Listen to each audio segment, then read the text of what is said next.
Muy buenos días. Y la lectura era un poquito más, no sé si ha habido un malentendido, que hasta el versículo 13. Vamos a leerla porque continúa. Dice que, empiezo a leerlo desde el versículo 1 para hacer un repaso.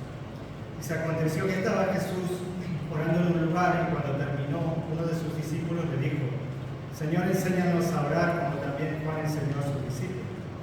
Y les dijo: cuando oréis, decid: Padre nuestro que estás en los cielos, santificado sea tu nombre, venga tu reino, hágase tu voluntad como en el cielo, así también en la tierra.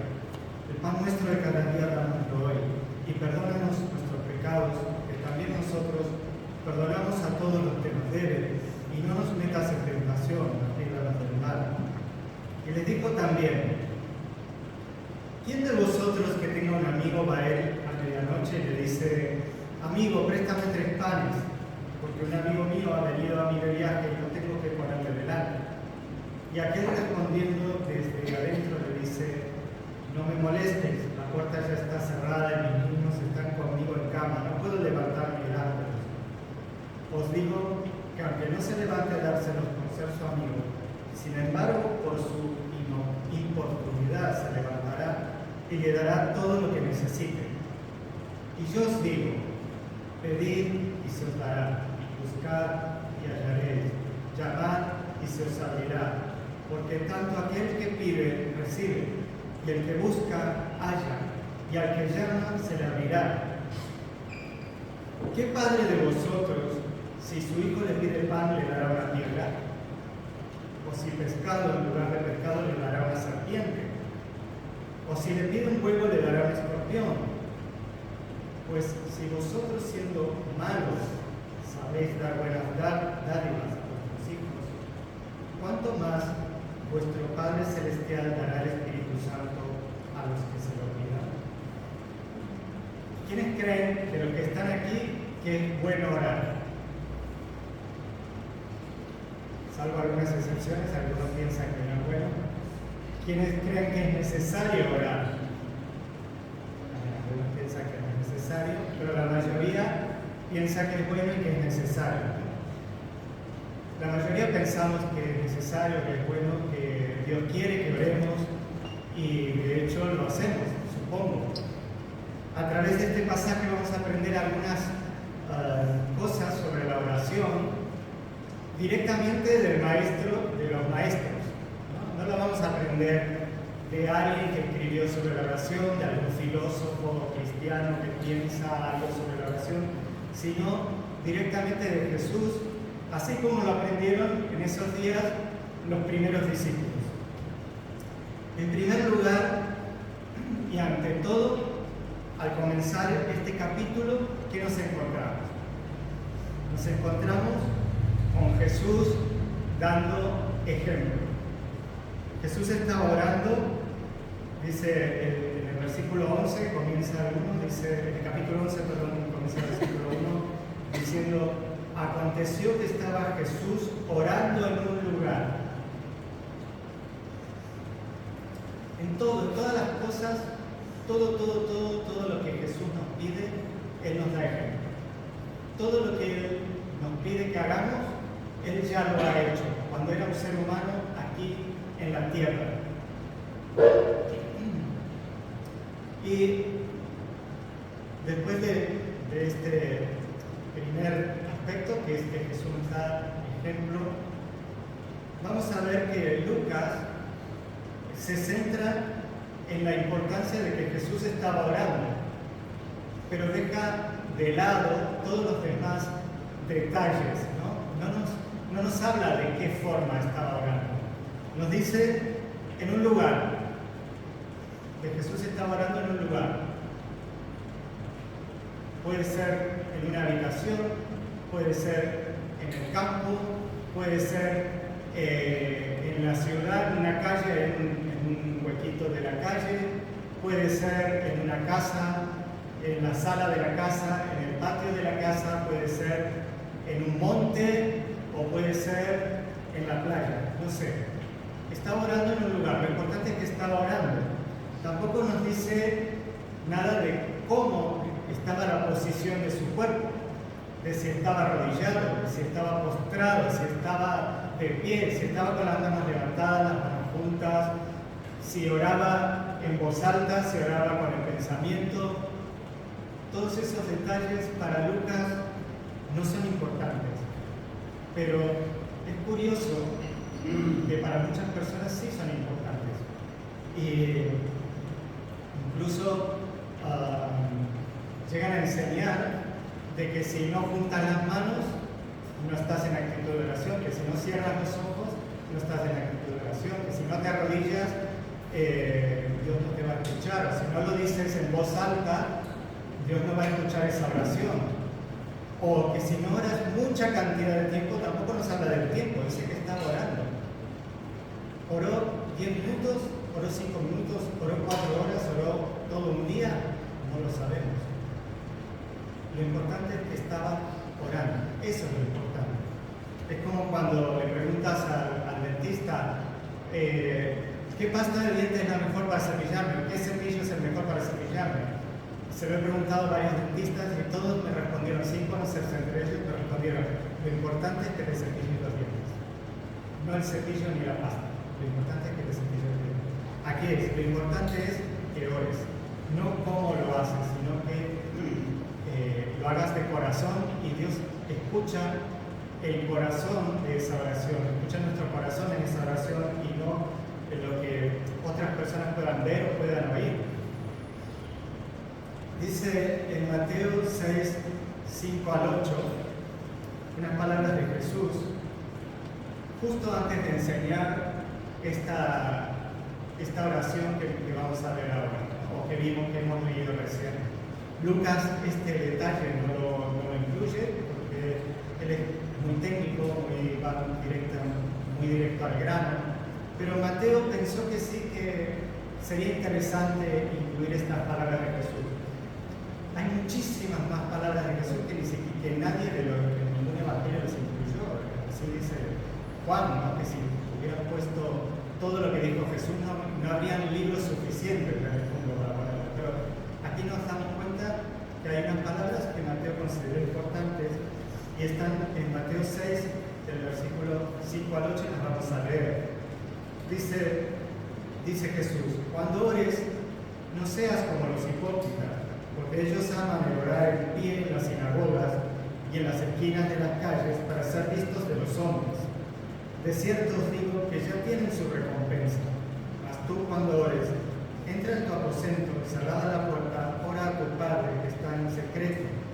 Y tu Padre que ve en los secretos te recompensará en público. Y orando no uséis vanas repeticiones como los gentiles que piensan que por su palabrería serán oídos.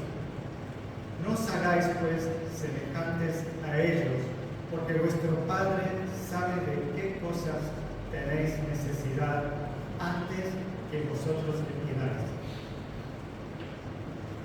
Incluso antes de que nosotros entremos a nuestra habitación, nos arrodillemos y digamos, Padre, me está pasando esto, me pasa aquello, quiero esto, necesito aquello.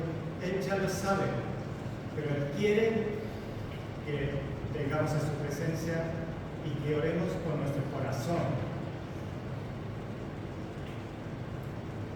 Ahora, los discípulos, como hemos visto, no solamente escuchaban lo que Jesús les enseñaba, sino que convivían con Jesús y diariamente, cada momento de su vida, veían lo que Jesús hacía.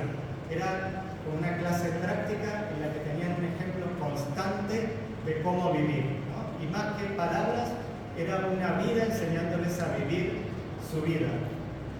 Y dice en el versículo 1, dice cuando Jesús terminó de orar, uno de sus discípulos le dijo, Señor, enséñanos a orar, como también Juan enseñó a sus discípulos. Este discípulo, como dije, estaba viendo el ejemplo de Jesús orando. Jesús le estaba demostrando que hay que orar y él lo vio y le dijo, Señor, enséñanos a orar, como también Juan enseñó a sus discípulos. Y notemos otra cosa muy importante, que el que vio a Jesús y el que se dirigió a Jesús, ¿qué era? Un discípulo. El que se dirigió a Jesús porque lo vio orando y le habló a Jesús, era un discípulo.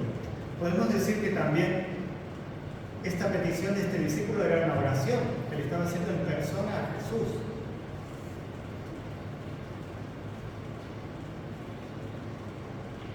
Esta enseñanza que Jesús nos da en este pasaje está dirigida a sus discípulos. No son palabras dirigidas a una persona no creyente, son palabras dirigidas a un creyente. Y así las tenemos que tomar. Era normal que los maestros en esa época le enseñaran a sus discípulos formas de orar. Los maestros de la ley, tanto los fariseos, los saduceos, enseñaban a sus discípulos, les enseñaban a orar. Claro, de una forma un poco legalista, un poco religiosa, pero les enseñaban. Y Juan el Bautista también le enseñó a sus discípulos a orar. Aquí lo dice este discípulo cuando regresa a Jesús. ¿Qué vemos aquí de Juan el Bautista? Que se le enseña a orar a sus discípulos.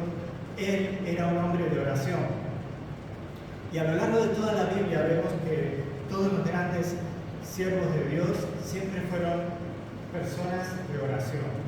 Fueron personas que se presentaban delante de Dios para hablar con Dios. Y Dios les hablaba, porque ellos se presentaban delante de Dios para hablar con Dios. El discípulo que le pregunta a Jesús, que le enseña a orar, vio ese ejemplo de entrega de Jesús, ese ejemplo de comunicación directa, intimidad con el Padre, de su devoción, su dependencia de Dios, y al ver esto quiso imitarlo. Quiso ser como su maestro, hacer lo mismo que su maestro, y quiso orar como Cristo. ¿No? Dice la Biblia que seamos imitadores de Dios. Él quería cumplir este mandato, quería ser un imitador de Dios. Y hay una gran importancia en que para poder usar este modelo de oración que Jesús nos da, y ahora lo vamos a ver, lo hemos leído, es imprescindible, no hay otra forma de que Dios escuche esta oración, es imprescindible que sea hecha por un discípulo. Para poder hacer esta oración tenemos que ser discípulos. Un discípulo es un seguidor y nosotros somos seguidores de Jesús. Porque si no eres creyente, si no eres un seguidor de Jesús, si no eres su discípulo, estás recitando unas bonitas palabras escritas en, no sé, el que sepa de gramática y literatura me podrá corregir, pero no sé si esto está en prosa, en verso o lo que sea, pero están escritas bonitas y las repites y es un trocito de una literatura incluso histórica, que es la Biblia, el bestseller, el libro más vendido, pero nada más. No estás comunicándote con Dios, solo estás repitiendo unas palabras. La oración, ¿por qué digo esto? Porque la oración que nos enseña Jesús comienza diciendo: Padre nuestro que estás en los cielos. En el versículo 2. Padre nuestro que estás en los cielos. Y dice Padre nuestro, no dice Padre mío que estás en los cielos, o Padre de Jesús que estás en los cielos. Padre nuestro que estás en los cielos. Padre de Jesús, el Hijo de Dios, y Padre nuestro que le hemos entregado nuestra vida a Jesucristo, y de esa manera Dios nos da la potestad de ser hechos hijos de Dios. Para poder llamar Padre a alguien, uno tiene que ser el Hijo. Y la única manera de ser el Hijo de Dios, de ser hijos de Dios es recibiendo a Jesús en nuestras vidas. Dice Juan capítulo 1 versículo 12. Dice: mas a todos los que le recibieron, a los que creen en su nombre, les dio potestad de ser hechos hijos de Dios.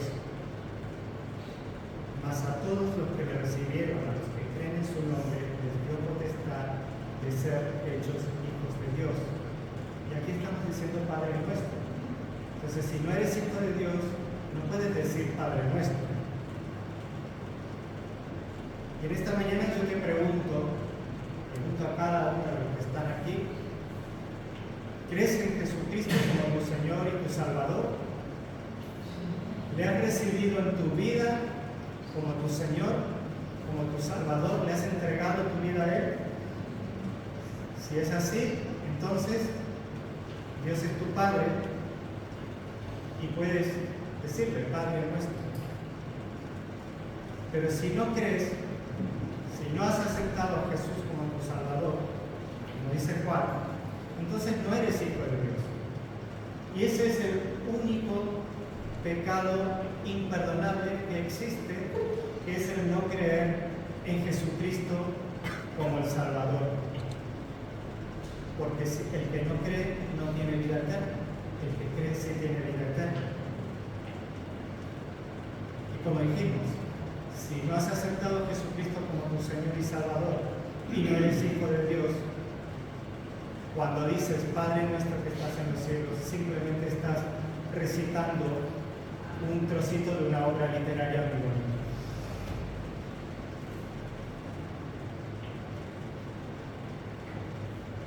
Y aquí vamos a ver cómo orar. Ante la petición de los discípulos, enseguida Jesús les indica este modelo. Enseguida no dijo, bueno, mañana lo vemos o tal, o primero tenés que ir de rodillas caminando hasta el Jordán, bañados 7 veces y luego venir, que lo voy a explicar. Enseguida Jesús, estaban ahí los discípulos y les dice, tenéis que decir esto. Enseguida. Y este modelo es como una guía, es un ejemplo, donde se nos indican las partes imprescindibles que tienen que estar en nuestra comunicación con Dios.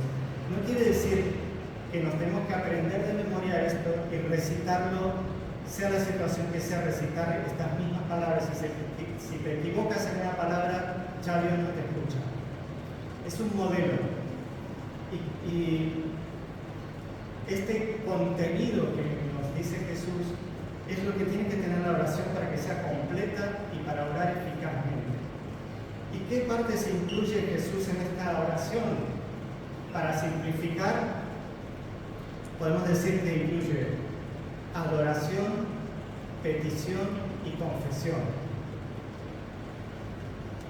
En el versículo 2 dice, les dijo, cuando oréis, decid, Padre nuestro que estás en los cielos, santificado sea tu nombre, venga tu reino, hágase tu voluntad como en el cielo, así también en la tierra. Esta es la parte de adoración.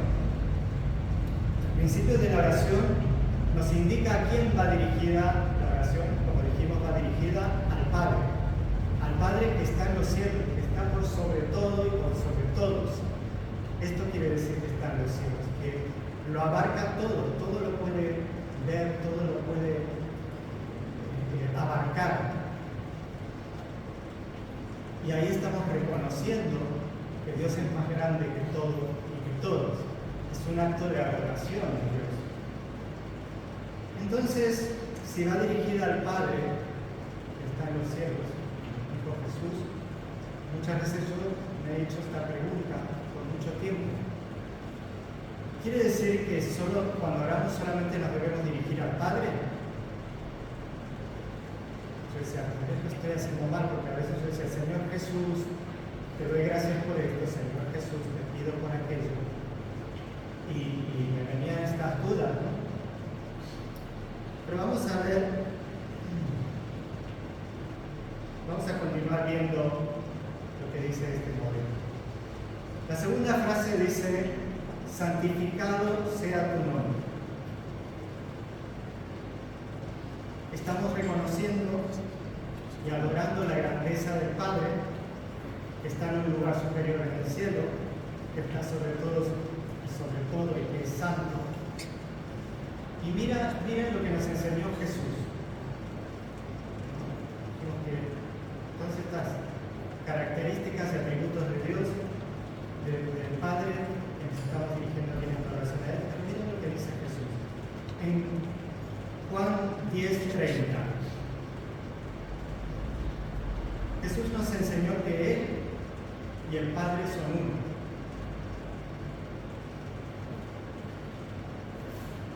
Y en Juan 14:13 al 14, Jesús nos enseña, hay otros versículos que enseñan estas cosas, pero para resumir, nos enseña que todo lo tenemos que pedir en su nombre, en el nombre de Jesús. Para entender esto, por ejemplo, a veces yo he tenido que ir a buscar algo que es para Paola, ¿no? A la casa de una señora que no conozco, dice Paola, no puedo ir, por favor, Ricardo, voy a buscar este paquete a la casa de esta señora. La dirección se llama acá. Voy a la casa de esta señora y le digo, hola, soy Ricardo, vengo en nombre de Paola a buscar un paquete. Ah, sí, tómalo. Ahora imagínense que yo no digo esto, yo llego y digo, hola, soy Ricardo, deme un paquete que tiene ahí. Y yo voy a decir, ¿tú de dónde sales? ¿Quién eres? No te conozco. Así es como tenemos que presentarnos delante del Padre. Venimos en el nombre de Jesús, porque Él fue el que murió en nuestro lugar, el que derramó su sangre, el que nos justifica delante del Padre. Por eso venimos en el nombre de Jesús a adorar al Padre, a pedirle al Padre, a presentarnos delante del Padre. O sea que también, si el Padre y Jesús son uno, podemos orarle también a Jesús. Y hay un ejemplo en Hechos 7:59, que cuando estaban apedreando a Esteban, el apóstol Esteban, él estaba ya a punto de morir y dijo, él oró en ese momento, en sus últimas palabras, y oró a Jesús, diciéndole que le entregaba su espíritu. Él oró a Jesús. Y como dijimos recién, cuando este discípulo le pide a Jesús que le enseñe a orar, en una manera estaba orando. Lo que pasa es que Jesús está ahí presente, ¿no? Físicamente. Él ahora está presente, pero no le vemos. Él está en el cielo y nos escucha, pero no le vemos. Entonces, podemos orar al Padre, podemos orar a Jesús, porque nuestro Dios es un Dios trino. Es Padre, Hijo y Espíritu Santo. Y siempre que oramos, aunque digamos Padre, aunque digamos Jesús, nos estamos dirigiendo a la Trinidad, nos estamos dirigiendo al Dios Trino, que nos está escuchando y está atendiendo nuestras palabras a la vez, porque Él es inseparable. Dice, podemos decir que cuando oramos al Padre a través del Hijo por el poder del Espíritu Santo. Los tres son partícipes activos en la oración del creyente. Entonces, como dijimos al comenzar esta parte de la oración, del modelo, estamos adorando a Dios, reconociendo que Él es santo, reconociendo que Él está sobre todo y sobre todos, que por lo tanto dependemos de Él. Y de esa manera reconocemos que solo Él es digno de adoración. Entonces, ¿qué pasa con aquellas personas que dicen, no, que yo dirijo mi oración a otros, como por ejemplo a otras personas, ya sean vivas o muertas, cuando estas personas dirigen su oración a una estatua, a una imagen, a un animal, al sol, a las estrellas, al universo, a cualquier creación de la naturaleza, a cualquier objeto que podamos ver, tocar o imaginar incluso. ¿Qué pasa cuando esa oración, en vez de estar dirigida al Dios Trino, al Padre, al Hijo y al Espíritu Santo, están dirigidas a cualquiera de estas otras cosas? Cuando nos dirigimos esa oración a estas cosas que he mencionado, le estamos dando la adoración que se merece Dios a estos objetos o personas. Y solamente Dios es digno de ser adorado. Recuerden cuando el diablo estaba tentando a Jesús en el desierto, Jesús le dijo: solamente Dios es digno de ser adorado. Y cuando dirigimos esa adoración a esa persona, a ese objeto, a esa persona que esté viva o muerta, y por más buena que haya sido esa persona mientras vivió, estamos cometiendo idolatría. ¿Por qué? Porque no estamos dirigiendo nuestra adoración directamente a Dios. Estamos creando una imagen a la cual dirigirnos, la cual es el Dios invisible. Y estamos tomando el nombre de Dios en vano, porque estamos hablándole a otras cosas o a otras personas que no son Dios, y eso es tomar el nombre de Dios en vano. Entonces, aquí estamos contraviniendo los 3 primeros mandamientos de los 10 mandamientos, que precisamente nos dicen esto, ¿no? Que no adoremos a otro Dios, que no nos creemos imágenes y que no tomemos su nombre en vano. Por lo tanto, si nuestra oración no está dirigida directamente a Dios, estamos en desobediencia y estamos ofendiendo a Dios. Y no estamos haciendo su voluntad. No estamos buscando más que otras cosas a la voluntad de Dios. Lo que buscamos como hijos de Dios, sinceramente, siempre es que su voluntad sea hecha, tanto en nuestras vidas como en las vidas de quienes nos rodean, y pueden ser transformadas aquellas que todavía no han conocido al Señor, ¿no? El deseo de todo creyente es que Dios reine en la vida propia, en la vida de los demás, y que el reino de Dios se establezca en los corazones, dando esperanza de vida eterna a todos los que han perdido la esperanza. Por eso dice: que venga tu reino, que se haga tu voluntad. Y luego, en el versículo 3, ya ahí pasamos a otra sección de la oración. En el versículo 3 ya pasamos, vamos a leerlo, dice: el pan nuestro de cada día, dánoslo hoy. Esta a veces es la única parte que usamos constantemente. Dame esto, dame aquello, dame lo otro, dame. Se nos olvidan las otras partes de la oración que estamos viendo y nos quedamos con el jamón del sándwich, ¿no? Entonces, nuestras oraciones se limitan a pedir: Señor, te pido esto, Señor, te pido aquello, Señor, dame aquello, Señor, dame lo otro. ¿Por qué? Porque en esta frase, el pan nuestro de cada día dánoslo hoy, se resume nuestra dependencia diaria a Dios para cubrir todas nuestras necesidades materiales. Obviamente aquí Jesús no se está refiriendo solamente a la mezcla de harina con agua y levadura para hacer un pan,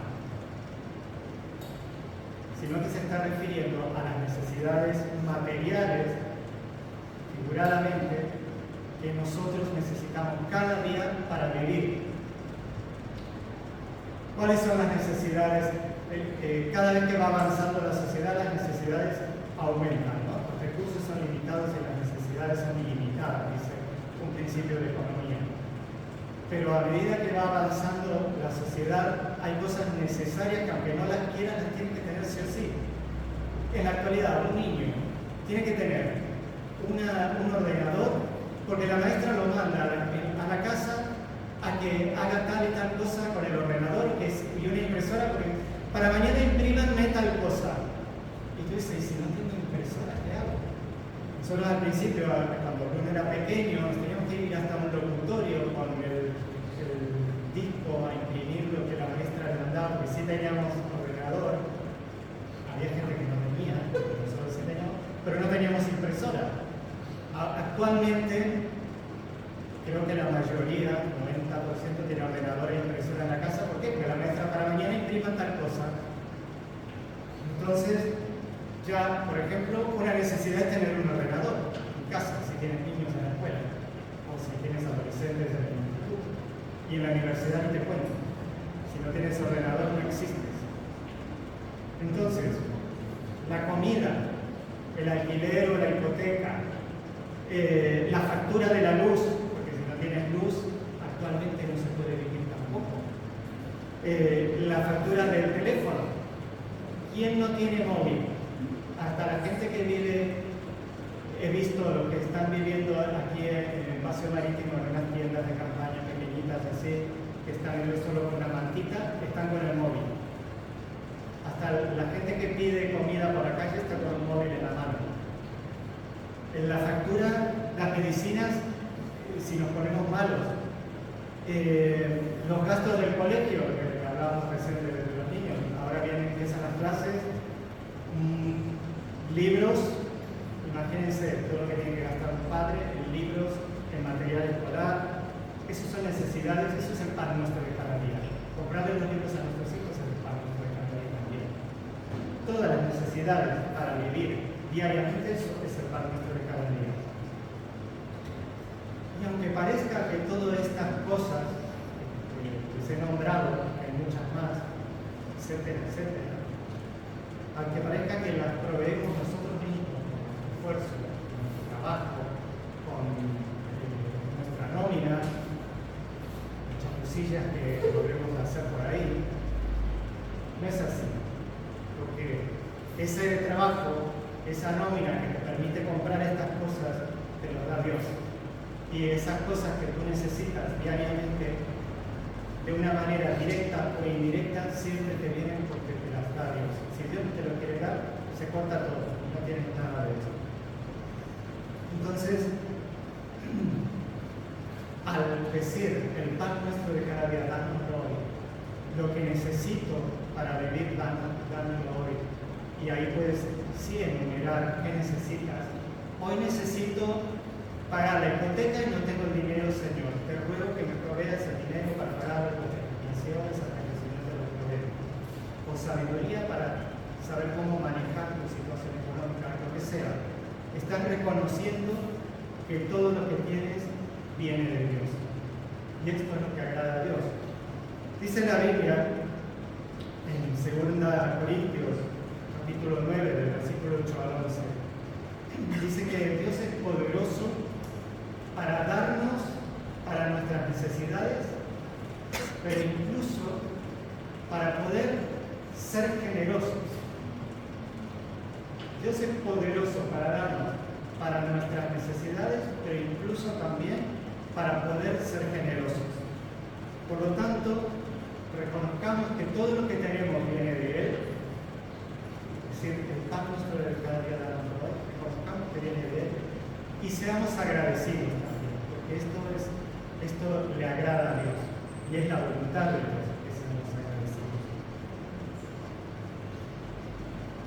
Entonces ya hemos visto dos partes, ¿no? La adoración, la oración la dirigimos a Dios, reconociendo que Él es Dios y es el único digno de recibir adoración y por lo tanto de recibir nuestra oración, porque la oración es un acto de adoración.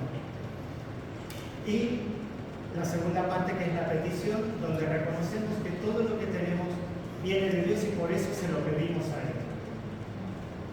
Luego viene la tercera parte, que realmente a veces me gustaría que no estuviera, pero está. Jesús del Señor. Es una parte muy difícil, es una parte muy dura y es la parte que menos practicamos, creo, ¿no? En general, seguramente habrá, como aquí hay gente mucho más santa que yo, seguramente lo practica más. Y dice el versículo 4, Dice, perdónanos nuestros pecados porque también nosotros perdonamos a todos los que nos deben. La primera parte de la frase me sale más fácil, pero la segunda parte ya me cuesta más. Y no nos metas en tentación, mas líbranos del mal.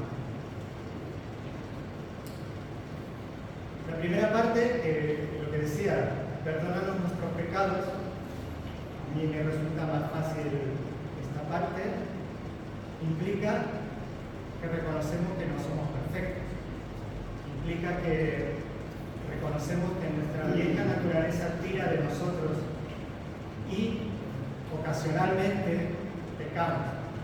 Otra cosa es practicar el pecado. Una persona que vive practicando el pecado con conciencia del pecado tiene que confesar este pecado inmediatamente, pero a veces sin darnos cuenta pecamos y tenemos, en el momento que nos damos cuenta, tenemos que confesar, ¿no? Y realmente si le hemos entregado nuestra vida a Cristo, el deseo es no pecar, el deseo es agradar a Dios. Esto es lo que brota de un corazón convertido, un corazón entregado a Cristo. Pero aunque está ese deseo, a veces fallamos. Entonces, ¿qué nos dice la Biblia? El que peca será condenado directamente al infierno y arderán las llamas y Dios no se compadecerá porque la ira del Señor caerá sobre su cabeza. No.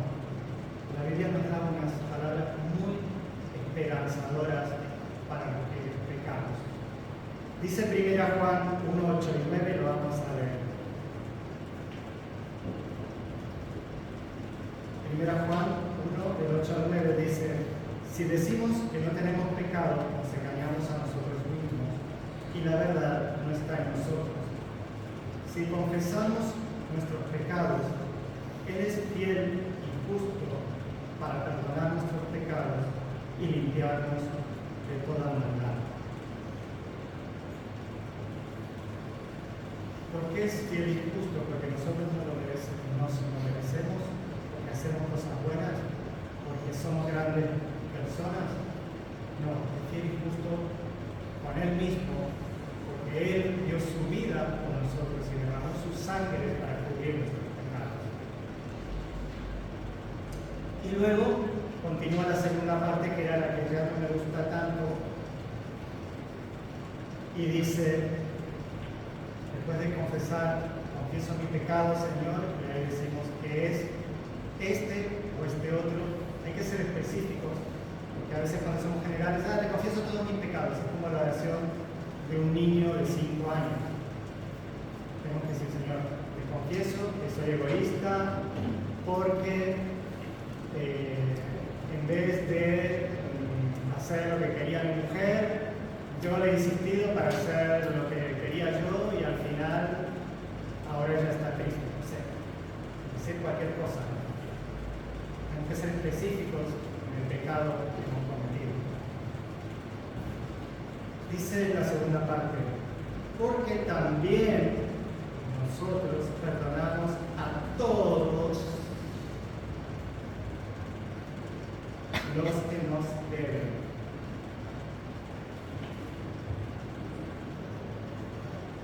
Y la palabra todos es una palabra matemática, ¿no es cierto, Irene? Todo es todo. Si no sería algunos, porque si todo no es todo, si incluye a alguien, es alguno. La palabra todos es exacta, incluye el conjunto de todo, porque también nosotros perdonamos a todos los que nos deben.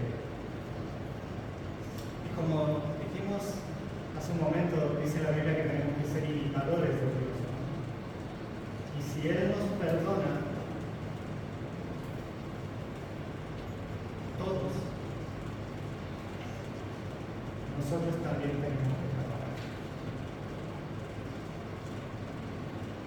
El apóstol Mateo, en la parte donde él habla de esta oración, amplía en su evangelio un poco este concepto de lo que dice Jesús en esta frase, exponiendo estas palabras de 14 al 15. Después de que Jesús dijo esto, perdona mis pecados, así como lo perdona también. Dice Jesús, porque si perdonáis a los hombres sus ofensas, os perdonará también a vosotros vuestro Padre Celestial. Mas, si no perdonáis a los hombres sus ofensas, tampoco vuestro Padre os perdonará vuestras ofensas. Hay algo para agregar a esta frase que yo no se me ocurre más nada que decir, simplemente leer.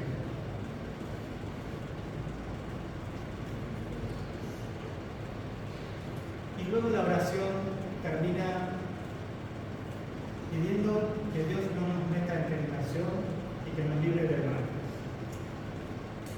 Aquí no nos metas en tentación, cuando lo leemos así sin ningún tipo de análisis, sin ningún tipo de estudio, puede venir una idea equivocada. En realidad, este texto, que no nos metas en tentación, tendría que ser leído, no nos dejes caer en tentación, por la forma en la que está escrito en el original. En el griego es la palabra peirasmos, que en realidad significa una prueba, un ensayo. Cuando probamos algo para ver si funciona, lo ensayamos, lo probamos. Entonces, es la misma palabra que usa el apóstol Santiago cuando en el capítulo 1, versículo 13, nos dice esto. Y pareciera como que si no tenemos este previo aclaración, se contradice con lo que enseña Jesús. Entonces, vamos a ver lo que dice. Dice, cuando alguno es tentado, no diga que es tentado de parte de Dios, porque Dios no puede ser tentado por el mal, ni Él tienta a nadie. Entonces, si solamente leíamos, no nos metas en tentación, y luego Santiago dice, Dios no tienta a nadie, entonces acá mi cerebro estallaba, no entendía nada.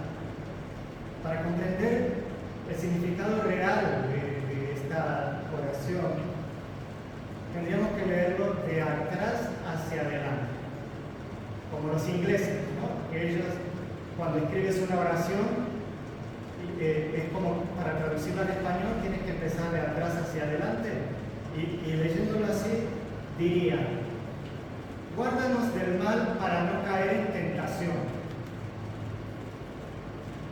El mal, ¿quién es? El mal es una persona, el mal es Satanás, nuestro enemigo, que en su reino está en este mundo. Él tiene servidores y el mundo está imbuido por él, y nosotros estamos en este mundo, aunque no pertenecemos al mundo, y estamos en el medio del mal. Entonces Dios nos guarda de ese mal para no caer en ese mal. Lo que quiere decir que también, como dice Spurgeon, también un escrito de él, dice, tampoco te metas en el medio donde está el mal, porque Dios me va a cuidar, entonces voy a ir, no sé, a algún antro de maldad y me meto en ese antro de maldad donde estoy rodeado de gente llena de maldad. Tú tienes que vivir una vida santa y Dios te va a guardar de ese mal. Y dice, hay una promesa también que es muy alentadora, muy bonita, en 1 Corintios capítulo 10, versículo 13. Hablando de la tentación, de la prueba que pasamos, no que Dios nos mete, nos pone, sino que pasamos, que vivimos en este mundo donde hay maldad, ¿no? Y dice, no os ha sobrevenido ninguna tentación, ninguna prueba, que no sea humana, pero fiel es Dios. Otra vez hablándonos de la fidelidad de Dios, ¿no? Habíamos visto que es fiel para perdonarnos y es fiel para no dejarnos ser tentados más de lo que podéis resistir, sino que dará también, juntamente con la tentación, la salida para que podáis soportar.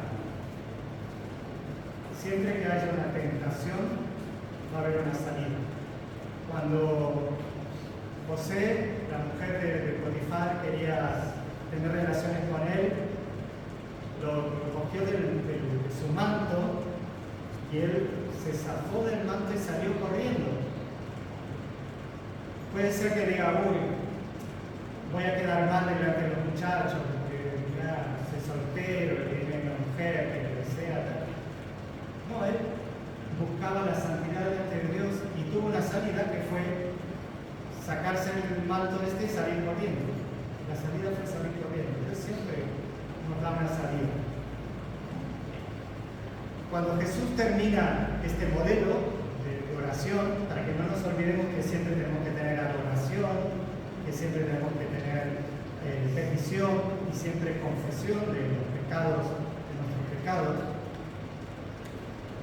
sabiendo a quién dirigimos la oración, como hemos aclarado, que se la dirigimos a Dios, Él da una parábola. Jesús hablaba mucho por parábolas en esa época, que son historias que nos sirven como un ejemplo visual, ¿no? Como una ilustración, vamos a decir, de algo que Él quiere enseñar. Pero esta parábola que Él da no es de comparación o de similitud, es una palabra de contraposición. ¿Qué hacemos nosotros que somos personas pecadoras y malas? ¿Y qué hace Dios que es santo, 3 veces santo, puro y que no hay pecado en Él? Que no hay nada de maldad en Dios. ¿Qué es lo que hace uno y qué es lo que hace el otro? Entonces, en esta parábola nos habla de un amigo que llega por la noche a la casa de otro amigo, no tenía pan, entonces va a molestar al vecino. En esa época, ahora es distinto, ¿no? Pero en esa época la gente común, porque todos estaban los nobles, pero la gente común, vivían todos en una misma habitación. Había un fogón, en la habitación hacían entrar las cabras y las gallinas y toda la familia dormía alrededor del fogón, un cuadrado, ¿no? Un fogón, y los animales al lado también. Imagínense, no había perfumes amimosín ni nada ahí. Y claro, si se levantaba el padre de familia a darle el pan, aparte tendría que encender una antorcha para no pisar una gallina o esto, despertaba toda la familia, despertaba la gallina, despertaba las cabras. Entonces bajito le diría, no, pero ya llegó mi amigo, no sé qué. Entonces, bueno, como le insistió tanto, se puede levantar, darle el pan y ya está. Entonces, Jesús nos dice que si una persona, aunque sea porque su amigo le importuna, aunque sea por fastidio, se levanta a darle lo que necesita su amigo, cuánto más Dios, que nos ama, no por fastidio, no por importunarlo, sino por su amor, nos va a dar lo que le pedimos. Y dice el versículo 9, dice, yo os digo, pedid y se os dará, buscad y hallaréis, llamad y se os abrirá, porque todo aquel que pide recibe, el que busca halla, y al que llama se le abrirá. Aquí Jesús nos está enseñando que podemos estar seguros que el Padre nos ama, como ama un padre a sus hijos, porque dice, si un hijo le pide a su padre, pienso que aquí se está refiriendo a un niño pequeño, ¿no? Por lo que dice, le pide a su padre que le dé pan, que le dé pescado, que le dé un huevo, no le va a dar un escorpión, una serpiente, una piedra. Un padre, que somos padres, aquí sabemos que dejamos de comer nosotros para que nuestro hijo tenga lo que necesita. Y así es, si nosotros, siendo pecadores, siendo malos, siendo limitados, siendo egoístas, hacemos esto con nuestros hijos, ¿qué no va a hacer Dios el Padre con nosotros, que ha dado a su Hijo unigénito para que muera en nuestro lugar y derrame su sangre por nosotros? Y Dios quiere llenarnos de toda clase de bendición espiritual. Dice, ¿cómo no le va a dar el Espíritu Santo a quien se lo pide? ¿Cómo Dios no nos va a dar esa salvación tan grande que Él tiene para nosotros, sellada por el Espíritu Santo, donde nos sumerge en su Espíritu cuando nosotros venimos a Él y luego nos hace crecer diariamente hasta el fin a través de su Espíritu? Eso es lo que Dios quiere darnos a nosotros. Pero cuidado, porque tal vez nos podemos agarrar de este versículo que dice: pedid y se os dará, y el Padre les dará todo lo que necesitan y tal, y empezar a pedir, como sucede en algunas iglesias, como en el Evangelio de la Prosperidad y tal, pedir cosas para satisfacer nuestros caprichos, nuestros deseos, a veces cosas que son válidas y por qué no. No digo que no te la merezcas, que no sean buenas, pero como dice Santiago, a veces pedimos y no recibimos porque pedimos para nuestros propios deleites en vez de para los propósitos de Dios. Y a veces sí, pueden pedir una vivienda y estaría dentro de los propósitos de Dios porque Dios te quiere dar un lugar para vivir. Pero si dice que mi vivienda es una mansión frente al mar en Ibiza, ya ahí es dudosa la petición, ¿no? Puedes desear, puedes querer, ¿por qué no? Pero tenemos que analizar hacia dónde van nuestras peticiones. Entonces, en conclusión de lo que hemos aprendido hoy, nos queda un pensamiento principal, ¿no? En primer lugar, ¿es Dios tu Padre? ¿Has recibido su gracia, su perdón, otorgados a través del sacrificio de su Hijo Jesús?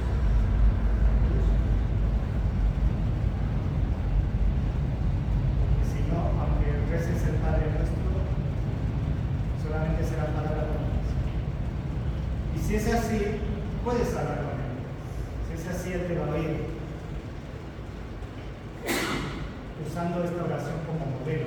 Luego tú pones en cada parte aquellas cosas personales tuyas. Sientes que tus oraciones estaban siendo incompletas, tal vez el creyente debe ser tu Padre, pero como decíamos hoy, solamente orábamos la parte del medio y no orábamos con las otras dos partes. Pues aquí tienes este modelo que Jesús te ha enseñado para que tu oración sea completa, para que tu oración sea eficaz, para que cada vez que ores haya adoración, haya petición y haya confesión. Y recuerda, en 1 Tesalonicenses, capítulo 5, versículo 17, una pequeña frase, ahí dice: orar sin cesar. No nos dice que oremos oraciones largas, no nos dice que oremos oraciones cortas, no nos dice que oremos de rodillas, no nos dice que oremos con las manos levantadas, no nos dice que oremos con las manos juntas, no nos dice que cerremos los ojos, no nos dice que oremos con los ojos abiertos, no nos dice que oremos en voz audible, no nos dice que oremos en voz no audible, nos dice que oremos. Y sin cesar significa constantemente, tanto en nuestro pensamiento a lo largo de cada momento del día, como dedicarle un tiempo especial cerrando nuestra habitación, como dijo Jesús, y presentándonos delante de Dios y tener ese momento de intimidad con Él, como tenía Jesús, como lo vieron sus discípulos, que estaba orando y le dijeron: Jesús, queremos orar como tú. Que esta sea nuestra oración, como ese discípulo decirle: Jesús, quiero orar como tú. Les invito a ponerse de pie.